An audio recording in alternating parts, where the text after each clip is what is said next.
if you have ever wondered what staff retention and Lego have in common, then this is the episode for you. I've got a great guest today. We're going to be talking about all things staff retention, staff engagement, leadership, and all of the kind of communications challenges that go together with all of those things. And that guest is Rory Berry of roaringberry.com. And he's all about keeping a happy team and a happy business. So we're going to hear some great stories from him, and you may even get the answer to that question about Lego.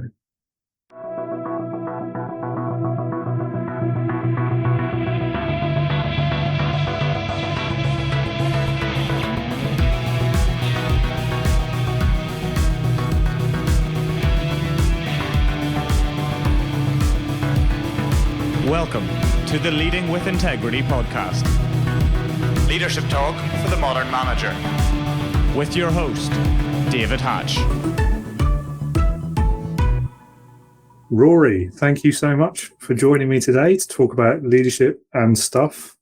We'll get into that in a minute, but let's kick off by you telling us all about yourself and what you do, how you ended up doing it, what you did before that, and anything else you want to share, really. Awesome. Thanks so much, David. Awesome to be here. I am what is called a staff retention specialist. So I help businesses look after their people, and we look at every single possible touch point in a person's journey with a business, from interview all the way through to exit, and then looking at things like values, vision, mission, and that mythical word of culture, which is so hard to define and even harder to maintain, but absolutely doable. How I landed up here is the most obvious and logical way. I almost became an accountant. I spent 10 years in the performing arts, spent some time at summer camp in the United States. And then after I met my wife and realized that I needed to pay rent with things like money as opposed to the acting love and hope, I moved into the corporate space. And what I found as obvious as breathing, other people found revelatory. And so I ended up in a space where I was just helping people to look after people better. Cool. I mean, it sounds like a perfectly logical career progression to me. Almost an accountant. It's probably the most interesting part of that, perhaps. But Well, I started studying to become a chartered accountant. And when I was in my studies, I met tax and auditing, and I realized I didn't like either of those things. And so that, and the fact that everyone in my class kept saying, "Why are you becoming an accountant? You're too nuts," which I think was a compliment, but I wasn't sure. And so, I ended up moving from there into the marketing and advertising industry, and then into the grand adventures of the performing arts. Yeah, I mean, that sort of makes slightly more sense. I can see the connection between those two. Mad men to acting. Yeah, I get that. Yeah. All right. Well, next question is, tell us more about, and for the listeners who can't see the video, this is going to be a bit of a weird question, but tell us more about Lego and how you use it in your work. Because obviously there's shelves of it behind you. Listeners can't see that. Never mind.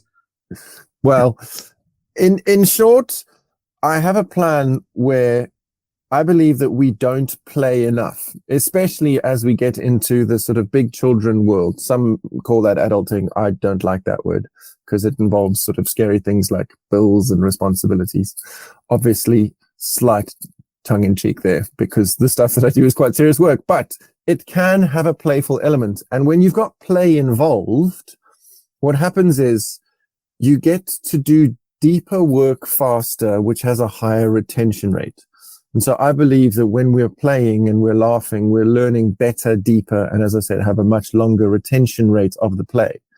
And being a lifelong Lego fan, having discovered Lego Serious Play along the way, I have used it in my business ever since and adapted it and used some of my performing arts improvisation background as well. So I combined a little bit of that. And there's something phenomenal that happens in a room when Lego is present, because 100% of people are 100% engaged. Even the people that don't like Lego will still be engaged in the process.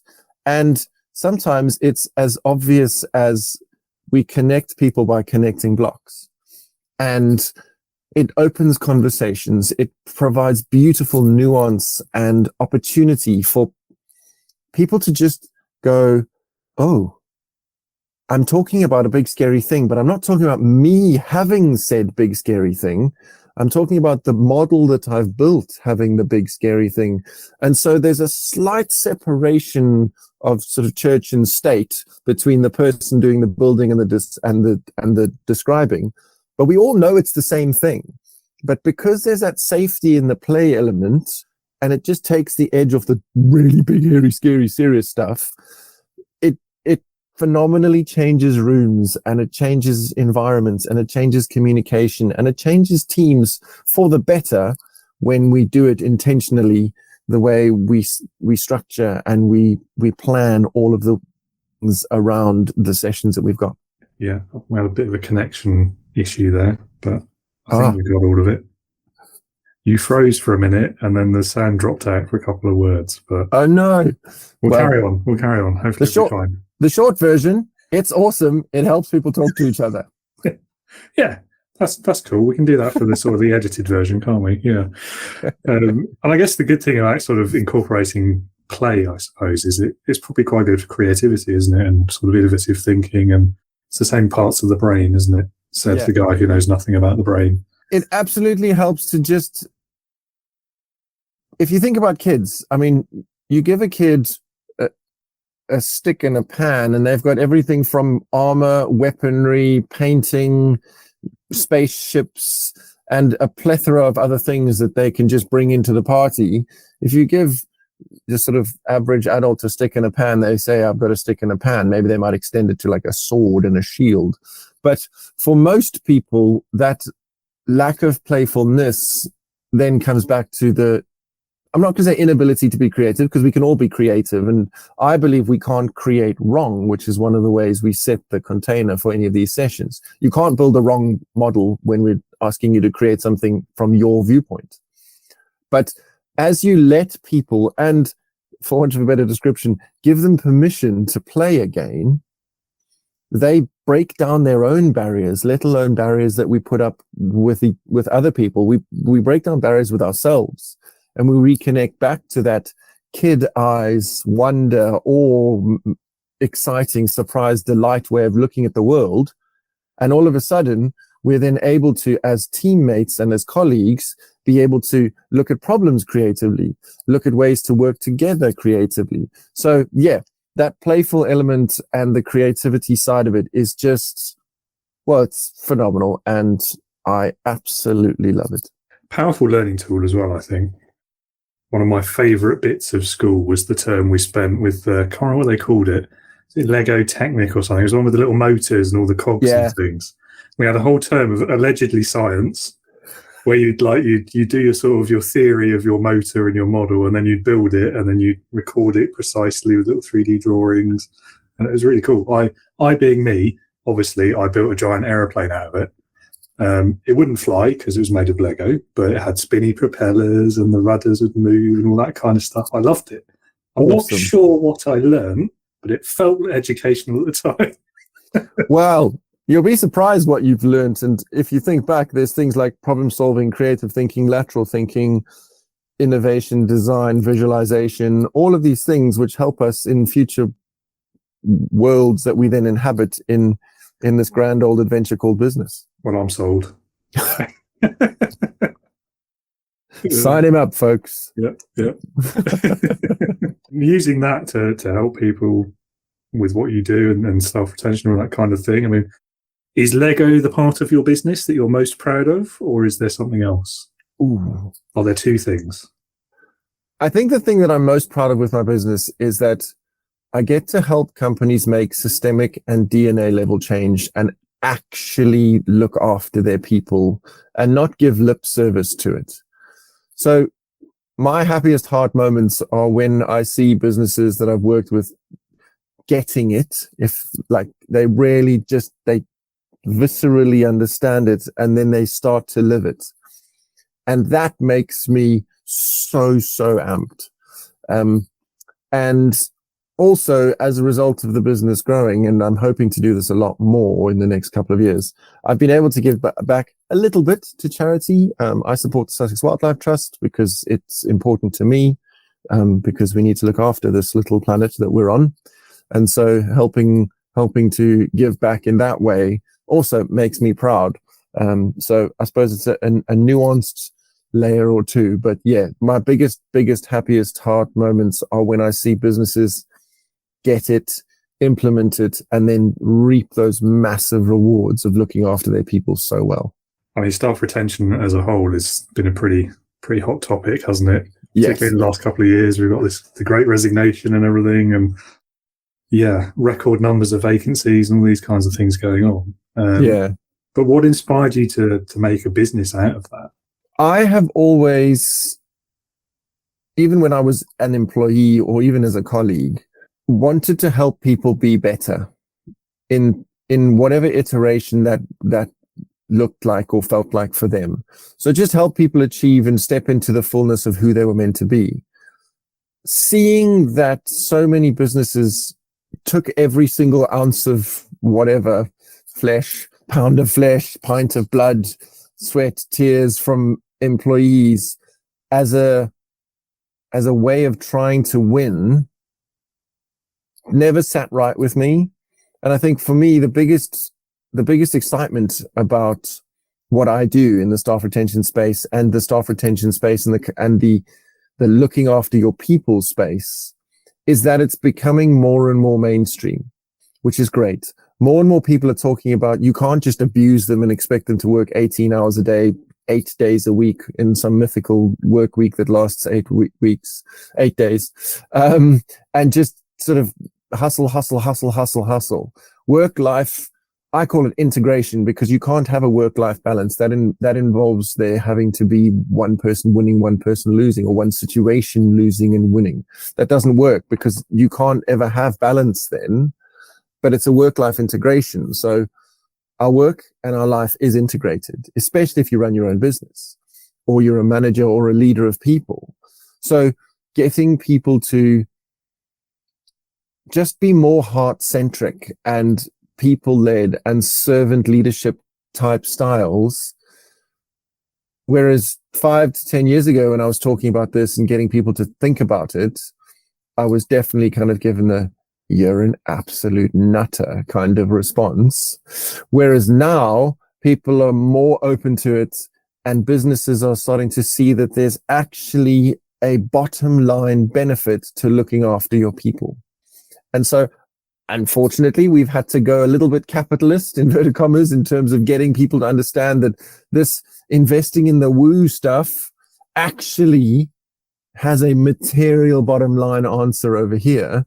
And I think that's where some people that were on the fence that possibly wanted to, but couldn't see the ROI on it, are starting to go, yeah, I get it now. Yeah. We need to look after our people. Obviously, as you said, there's been things like the great resignation or the shift where a lot of people have decided to take earlier retirements than they might have. So there's less people in the inverted commas in the workforce. Obviously, that's not true because otherwise unemployment would be zero, which it's not. So there's still people, but if you've got good people, why not look after them and keep them? Yeah, it's interesting, isn't it? I guess the pandemic has obviously had its effects there as well. It's one of those things where it always made sense to me that you put the people first, because without the people, there's no business. Yes.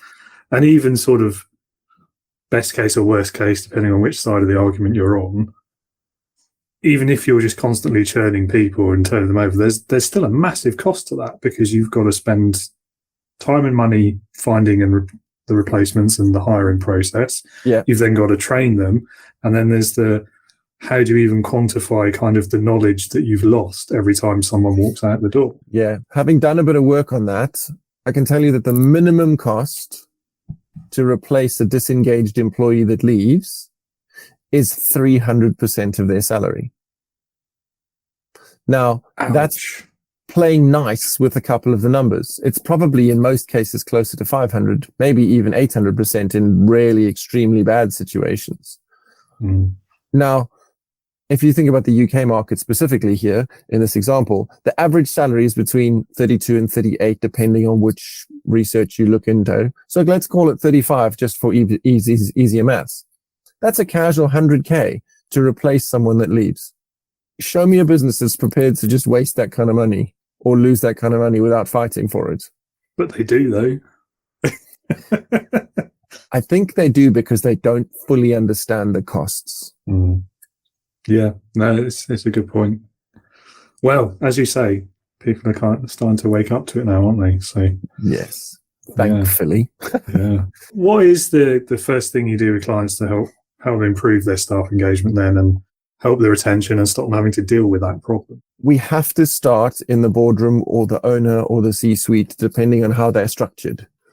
Because, and I say this with deep love, if they are not fully on board and fully engaged in this process that we're going to go on, they will petrol bomb it or sabotage it in some way, shape, or form, and then it won't be useful. So the first thing I have to do is have a sometimes very brutal, blunt, and honest, open conversation about, right, this is going to sting. Like, there's parts of this that are going to probably suck quite a lot. But if you're fully committed to this, and you can see 12, 18 months down the road when we're done, the great things that'll be happening, then let's go. But if you really aren't ready, then maybe we need to do some work with you first before we can actually even embark on the project. I imagine that requires a certain amount of self-awareness and internal reflection from these people as well. Yes, I also have a quite specific sort of set of questions and things that I go through and some statements that we just work through together to make sure that people fully understand what they're getting. Because one of the other things is sometimes people don't fully understand the magnitude of the experience, shall we say, but also that it's not as complicated as you think. And technically, I could do everything that I do in a 1-year project with clients in 3 months, but it won't last. The reason it's a 12-month project minimum, depending on the size of the business, is because without the longevity of the accountability, bad habits get slipped into real quick. I mean, I've often been heard to say, and I say it all the time, inspiration fades under the perspiration of doing. It's easy to get inspired. How many people go to a seminar, a conference, a motivational speaker, and they go, yeah, we're going to change everything. Then they get back to the office the next day and Mrs. Smith phones in with a complaint and Billy from down the road has an issue. And all of a sudden, everything's gone out the window, back of the head, ears, and nothing's changed. Whereas when you've got that accountability and that support, and sometimes, as I've said to clients frequently, I believe enough for both of us today. You've just got to trust me, because they might have absolutely lost belief in the process or themselves, or something's happened, or a scary thing's happening. So like, this is terrifying heart moments. This is the right decision. We've agreed this. Yeah. I mean, it's the same with, I guess, any kind of big change management, especially when you're looking at culture and personalities perhaps, and yes, the human side of it. It's the key, as you say. It's in the longevity, it's in the accountability, and you've got to, a year at least. Yeah. I mean, the classic example for me is, I think back to, we used to do the company away days. It's like the boss knows that somebody's not happy, so we're going to have an away day. Everyone will get a meal out. We'll have some inspirational chats for a day, and everyone will feel better. And then inevitably what happened is you're back in the office the next day, nothing's changed, or there's a new beanbag in the corner, or a new house plant on a shelf somewhere, or something like that. And it's exactly that problem, isn't it? And trying to get past that, which obviously is what you do day in, day out. So I don't need to tell you about it. but I think that the other thing is, if you are, I call it conscience washing because it's just the descriptor I use, but the staff know when that's happening. Like, everybody knows that we're all going out because Jimmy had a whinge. Like, and so they're trying to buy us with this grub. Like, people aren't stupid. as much as on occasion people want to assume that people are stupid, the staff know what's going on when things like that happen. So if it's properly executed, properly communicated, and then the staff receive it in the way that it's intended. If it's just, right, compulsory, everyone's coming out for this thing, and we're going to have fun. Okay, well, I'm already not having fun because you told me I have to have fun. Yeah, a couple of jobs ago, we used to refer to it as compulsory fun, with all of the dripping sarcasm that implies. Yes. Yes. Yeah. But anyway, I think, the key point is that it's the follow through is the key part, isn't it? That's what we need to focus on with these things. Excellent. If without the follow through, I mean, I don't want to say don't even start, but it becomes quite a costly, wasted time and money exercise if there isn't the right follow through to enable the right behavior change. Yeah, that makes sense. Another question then. Earlier on, you mentioned about all of the different touch points along the HR process. I have a feeling you may not like the phrase HR, so I said it tentatively. What are those kind of the most important touch points then along that process from sort of hired to left? I think that the biggest places where there are, should we go with gaps in happiness? We'll be polite. So the first place I see mistakes happening is, there's a difference between onboarding and induction. And a lot of people think it's the same thing. A lot of businesses just treat it as the same thing. And so induction starts at interview. And your interview is actually part of your onboarding process. So in Rory's world of descriptors, from interview till the day you start is the onboarding process. That's the process of getting you on board. From the day you start until the day you've finished your training is your induction process, as you're becoming inducted into the system. Now, in times gone by, probation was a term that was often used. And so the messaging kind of was like, well done, you didn't screw it up, and so you've passed your probation. Which feels a bit counterintuitive as a way to make somebody feel welcome and on board. However, if you've graduated your induction, that feels a lot more positive. And so I've seen some companies started to use phrasing like that, or scrap the probation period entirely and just trust their hiring process. Because if your hiring process is good, robust, and intentional, chances are you should have significantly less bad eggs into the system. So that's part one of it that gets a bit challenging at times. The second part is when people get moved from what I call firefighter to fire chief. So people that are in a department or in a role, then they become managers or leaders, and they're given no help with the messy, hard human stuff. So they're given all the help in the world with the systems and the processes and the actual functionality of the job. But there are assumptions made because they were good at that they are then going to be good at managing people. And it's a totally different skill. And so that's a place where there's mischief and mayhem that often occurs. And this one is potentially counterintuitive for many people listening, but the exit. Because a lot of businesses absolutely mess up the exit of their people. If you exit somebody the right way and they are leaving for the right reasons, obviously if somebody's been disciplined out, then it's a different kettle of fish. But if a previously productive and really integral part of the team has decided that they need to move for anything from family or geography or career progression reasons that they can't get in the business, and you exit them properly, they leave an advocate. They leave somebody that wants to potentially even send you business because they know what you do. They know the standards you set. It just wasn't the right one for them. But there's a concept called a boomerang employee or returning employee, depending on where you've read. And I think this is something that's going to become more and more prevalent in the next couple of years. If I exit at sort of lower level because there's no progression to middle for me, I'm going to go somewhere else and get trained up on somebody else's dime.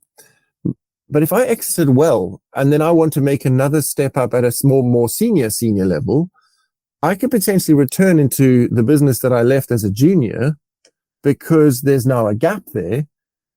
I'm a way faster hire because you know me. I understand a lot of the culture and everything because I wanted to come back because I left in the right way. And I think that is where a lot of staff retention work and positive engagement and positive culture stuff gets forgotten because, and I say this with love to all business owners that may be listening, they take it personally when somebody leaves. It's not personal. It's not their business. And so it's important to understand that. So when you can exit them properly, you can potentially get them back, or they could leave being the ultimate advocate for you and actually send people to work for you. And as I said, potentially send you business because of the way you exited them and the way you treated them as they were leaving. Yeah, I agree with all three of those. The second one, yeah, I'm constantly shouting about that. The accidental managers, the ones who are exactly as you say, they're pushed up a role because they're great at their previous job. That's brilliant, and absolutely they should have a route for progression, but either give them a non-people route for progression that's kind of a technical seniority, or put them in the people route and give them training on how to do it. It seems so simple, doesn't it? It's just so horribly unfair, though, isn't it? I mean, you can't expect someone to do a job they've never been taught how to do. Yes. And that happened to me when my first manager job, and I don't know, I think I blagged it all right. Nobody killed me. I survived, so I can't have done that bad of a job. But at the same time, you do feel massively out of your depth when there's no support there for that kind of thing, for leadership training. I know I'm biased. I have to say that, but still. I think that the leadership training thing and the leadership development thing that obviously we are both slightly biased and incredibly passionate about, but it's the one thing that always astounds me that isn't given, because you would think logic in my brain goes, let's put someone in a position where they're going to lead a team, but we won't actually teach them how to lead a team. Wait, hold on. We've broken the system here somewhere. Because then we just carry the one. Oh no, we've got this wrong. We should be giving them training if we're going to be putting them into these positions. And I think that an unrealized opportunity is that you can give everyone in your business leadership training before they're leaders. But then 100% agree. Yeah. So that's one of the other things I get quite passionate about is actually, you don't have to be in a management position in order to apply leadership skills. Anyone at any point of the business can do that. And the sooner people learn it, the better for the whole organization. So, yes. And when you create a culture of that, then it is significantly easier to do, and you've got a higher adoption rate, and anyone can call anyone out who isn't performing according to the standards that everyone's agreed to, which is where it comes back to values, vision, mission, and culture. Which is an integral part of the staff retention process. Yeah. There's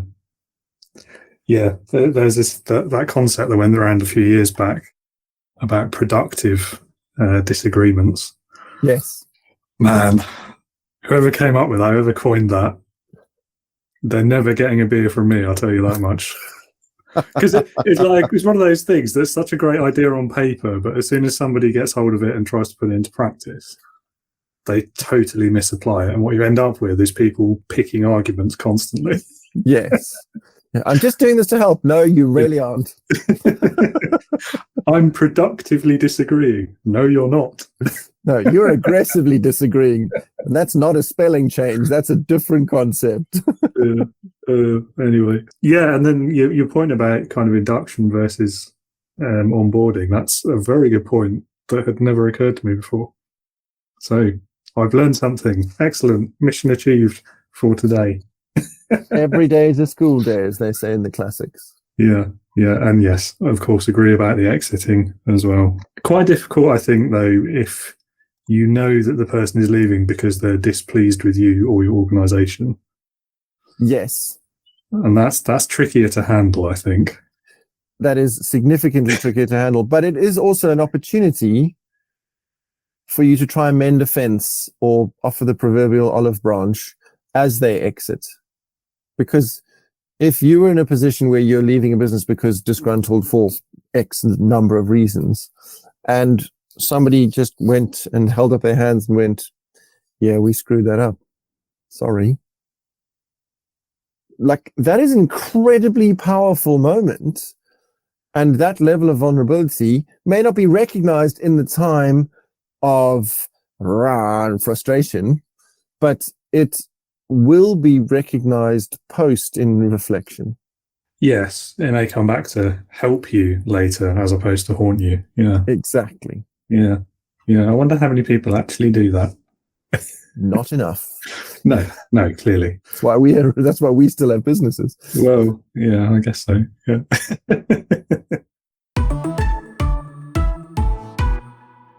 All right, let's talk about leadership and management then. We kind of have anyway, but let's talk about it specifically. There we go.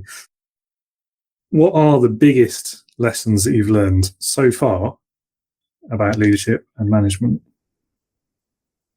I think some of my biggest lessons have also been as a result of seeing some people make some of their biggest mistakes. The first one is park your damn ego.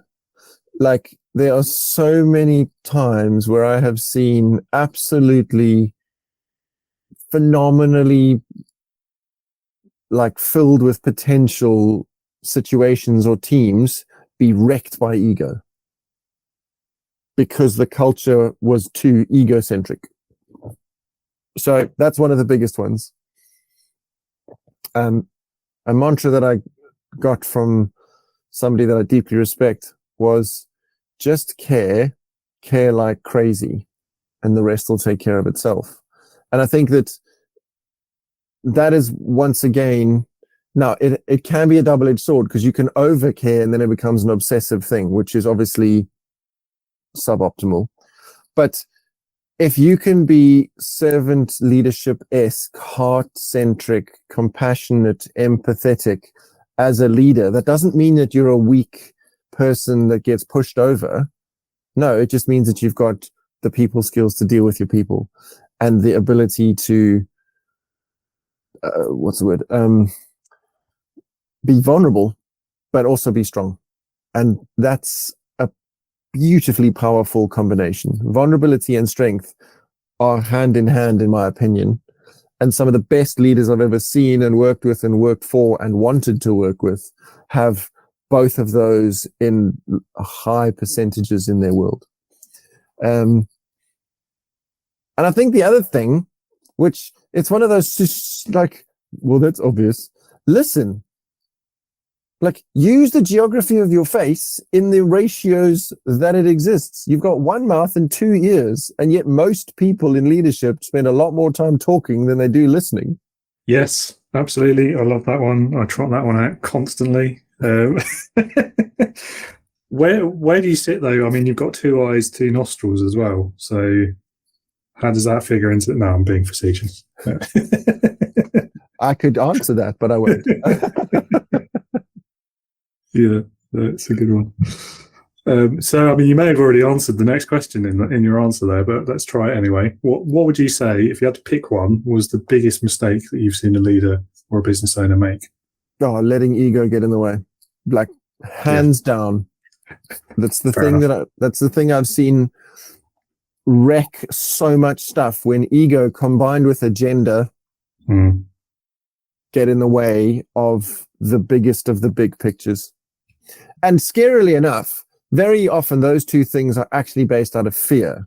And so that is some work that leader or manager needs to do on themselves to get past that, because very often those fears and those anxieties then manifest as that controlling and agenda-driven, ego-centric or seemingly egocentric individual, when actually half the time they're absolutely piping it because they don't want to get seen as a fraud or a rubbish or a whatever.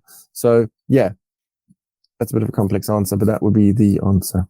Do you think there's much to be said for the argument that the reason this happens so often is that the whole kind of entrepreneurial culture, it attracts the egos? Ooh, good question. I think that it's not as much about attracting the egos, but it's attracting the aspiration. Because there's this myth peddled that if you become an entrepreneur, in sort of 2.3 weeks, you'll have an island, an airline, and sort of a plethora of people bowing at your feet, and you'll be rolling in it and never have to work again, which is total codswallop. I think that if we can better sell the concept of entrepreneurialism to the grander public and generations coming up, to get them to understand that it's not a surefire way to wealth and excitement, and potentially it's actually you'll work harder than you'll ever work for less than you've ever earned, potentially in many cases. But you do get that wonderful work-life balance. What? No, you don't. But I think that it's all about understanding where we want to take it. So yes, some of it is that egocentric stuff in terms of the aspirations of, but then if that's how people have got into it, then they're going to be manifesting frustration that it hasn't got there yet. If it hasn't got there yet, which then ends up making them bad leaders, because they're then just barking stuff at people to try and make them the money so that they can achieve said island and airline and fawning fans. Yeah, it's quite a dangerous myth, that one, isn't it? I mean, even in the rare occasions where those things do happen for an entrepreneur, it's certainly not 2.5 weeks, is it? It's more like 30.5 years. Exactly. You've got to play the long game, or be willing to play the long game. And therein lies the trick. You've got to be willing to play the long game. Okay, let's go more positive and away Awesome. from the negative. So what, on the opposite question really, what was the best piece of leadership that you've ever witnessed? So when I worked at summer camp in the States, we had a gentleman called Captain Lloyd, who was our camp director. And his leadership style was totally servant-led. Like he served that camp in, like, he was there day in, day out, morning, noon, night, looking after all of his people. And he was some of the best. He's honestly one of the best man managers I've ever worked under. He just had a way of caring that was not like tick box caring. It was absolute heart-led caring. And the one thing that he did, now we had on average about 350 to 400 counselors at camp at any given time, and about 1,000 kids. He made it his mission, if he met someone on a day, to learn their name so that the next time he saw them, he could say their name. Because a person's name is so powerful. Now, I'm not going to lie.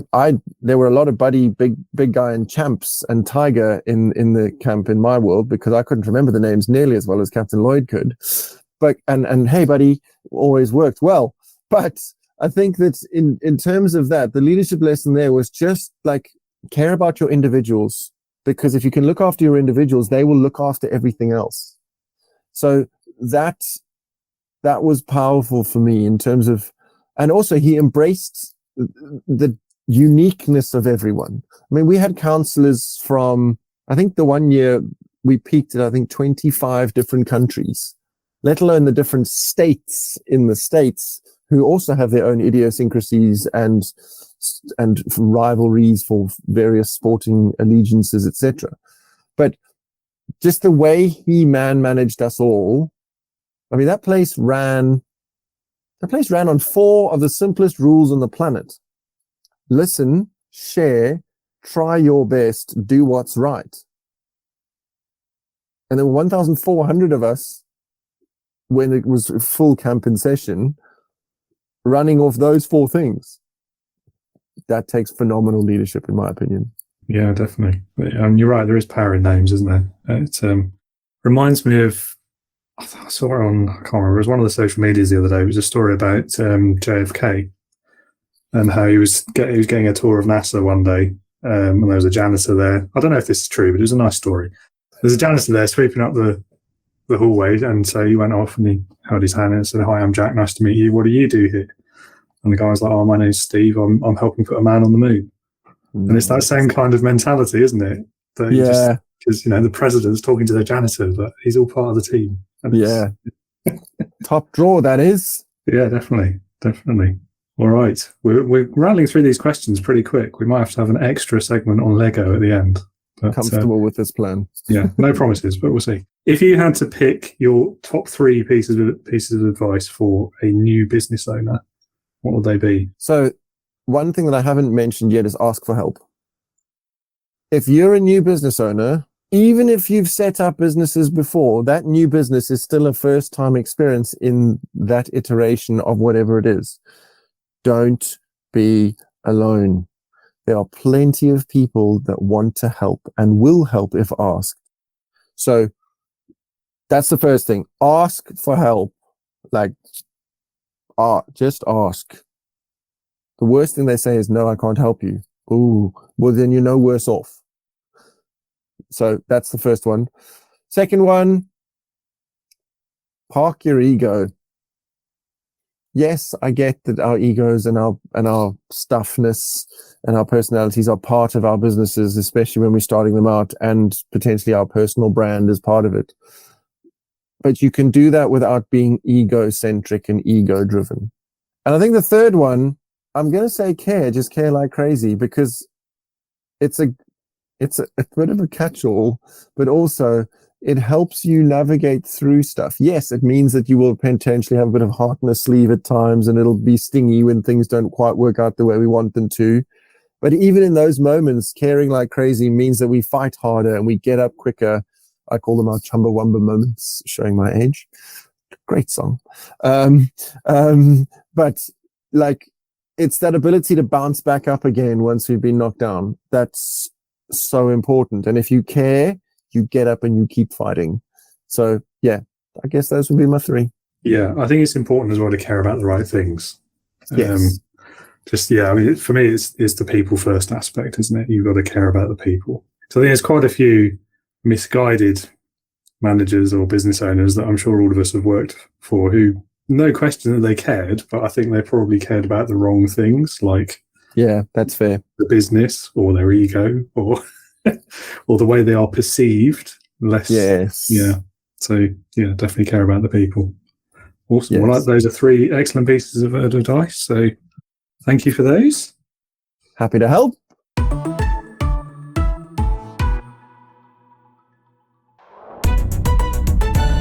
Leadership Heroes.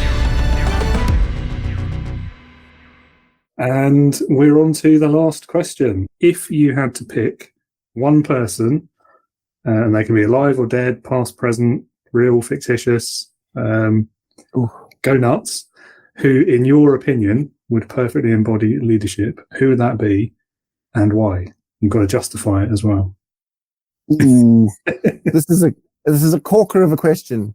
And I'm not going to lie, I nearly went fictional. To a certain person who was very old when we first met them, and in the Star Wars universe, and spoke in riddles. I nearly picked Yoda, but I would say that the person that I would sort of, if I ever wanted to grow up into being an epic leader, that I wanted to be, would be Captain Lloyd from Summer Camp. I think just the way that he led that place and he looked after people, and he was an absolute character that was all over the place. But if he needed to discipline, he disciplined in the most powerful ways. That wasn't shouty. It wasn't aggressive, but you knew you were not in the good books. And if I could be anyone when I grew up, I would love to be him. Fair enough. And he sounds like a great leader, so I can't argue with you. I also can't comment very much because I don't know who he is. So clever pick, yeah. Although maybe not so clever because I can see Yoda behind you and he doesn't look happy now. Well, I will have to apologize to him later. Run and hide. Run and hide, run and hide.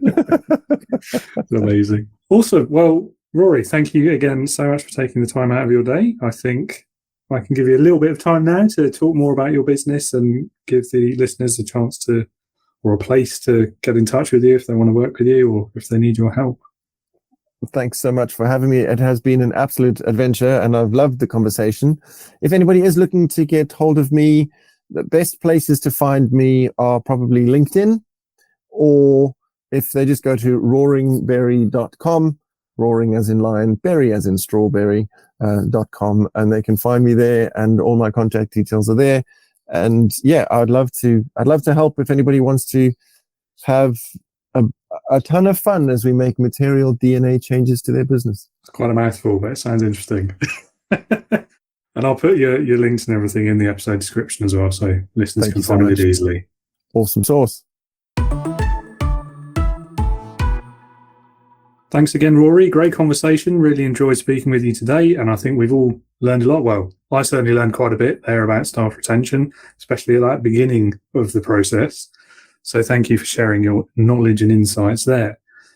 Listeners, if you would like to get in touch with Rory, if you do have any of these sort of challenges in your own business, or you just want to know more about it, and maybe just have a chat with Rory because he's an interesting guy, you can, of course, find his website in the description or the episode notes. And if you'd like to learn more about leadership and leading with integrity, if you're a new leader who is struggling, who's been thrown in the deep end, much as some of the examples we've discussed today, and you're not getting that training or support that you need, or if you are the manager of a new manager who may need some of that support, please do get in touch with me. Again, the website is in the episode description.